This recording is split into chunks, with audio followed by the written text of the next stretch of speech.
गुन्हे दाखल असलेल्या व्यक्तीची शिफारस मी केली नाही असं स्पष्टीकरण योगेश कदमांनी दिलंय। तर मी खुर्चीवर बसल्यापासून एकाही व्यक्तीला गुन्हे दाखल ज्याच्यावर आहे तशा व्यक्तीला परवाना दिला नाही किंवा शिफारस केली नाही असं स्पष्टीकरण आता योगेश कदमांनी दिलंय। तर शिफारस केली असली तरी सुद्धा सीपींनी शस्त्र परवाना दिला नाही असं अजित पवारांनी म्हटलंय। तर मी यामध्ये कोणताही राजकीय हस्तक्षेप होऊ देणार नाही असंही आश्वासन अजित पवारांनी दिलंय। कुणाच्याही जवळचा पक्षाचा काहीही पाहू नका, सीपींना अशा सूचना दिल्याचंही अजित पवार म्हणाले। तर घायवळ प्रकरणात मी स्वतः सीपींसोबत चर्चा केली असल्याचं सुद्धा अजित पवारांनी या ठिकाणी सांगितलंय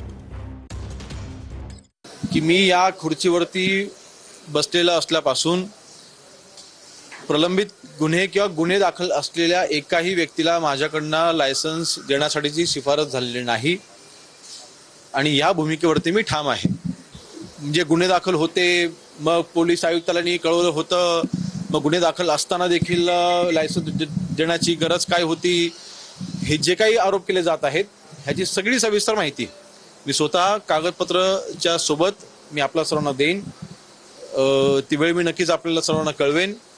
परंतु मी पुन्हा सांगतोय, प्रलंबित गुन्हे असलेल्या व्यक्तीला किंवा गुन्हे दाखल असलेल्या व्यक्तीला मी खुर्चीवरती बसलेला असल्यापासून एकाही अशा व्यक्तीला मी लायसन्स देण्यासाठी मी शिफारस केलेली नाही।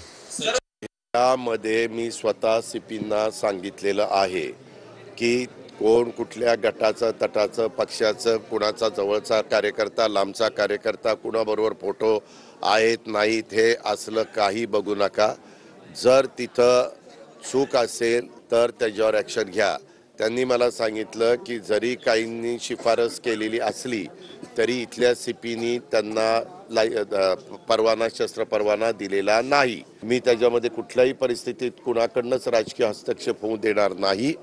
चौकशी होईल ना बाबा, दबाव कुणाचा होता, उद्याच्याला कुणी त्या ठिकाणी येतं आणि आपण त्यांना काही करतो। परंतु जरी कुणी शिफारस केलेली असली तर पोलिसांचं शेवटी काम आहे त्याची नीटपणे शहानिशा करणं आणि त्याला शस्त्र परवाना देण्याच्या योग्यतेचा तो आहे का, त्याचा मागचं जे काही पोलीस रेकॉर्ड आहे ते व्यवस्थित आहे का हे बघणं आणि त्याच्यातनं कुणी जर त्यांना सांगितलं असेल तर त्यांनी त्यांच्या निदर्शनास आणून दिलं पाहिजे।